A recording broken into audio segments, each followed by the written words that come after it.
ఒక corporate political మీరు ఏ విధంగా మీరు సపోర్ట్ చేస్తారు? కార్యకారిక కాంగ్రెస్ పార్టీ జెండా మోసిందా మీరు టికెట్ ఇచ్చిన వాళ్ళు?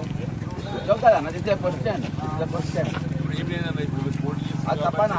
లేదంటే పోటీ చేస్తున్నాడు అన్నదే పక్క చేస్తాను నేను స్టాండ్ పై వేరే ఉంటుంది అడగా నేను. జీవన్ రెడ్డి గారు ఉన్నారు కాబట్టి నేను ఏం చెప్పిందా సార్ నేను నిజామాబాద్ స్పెసిఫిక్ జీవన్ రెడ్డిని ఓడగొట్టింది కాంగ్రెస్ పార్టీ అని చెప్పి this is my statement because you was aspirant for the chief minister, you was aspirant for PCC president. Congress పార్టీకే ఓటు వేయమని చెప్పి నేను కూడా వాళ్ళకే వేయమంటే ఎందుకంటే జీవన్ రెడ్డి గారు వచ్చింది కాబట్టి. కానీ వాస్తవం అనేది తెలవాలి కాబట్టి this is the reality. And corporate has entered the political mafia. This will be a danger for the coming days. Corporate అంటోడు పొలిటిక్స్ రావద్దు, వాళ్ళని ఎంకరేజ్ చేయొద్దు. నా బాధ అదనా, నువ్వు నిలబడితే కానీ ఎవరు నిలబడి వచ్చడం కాదు.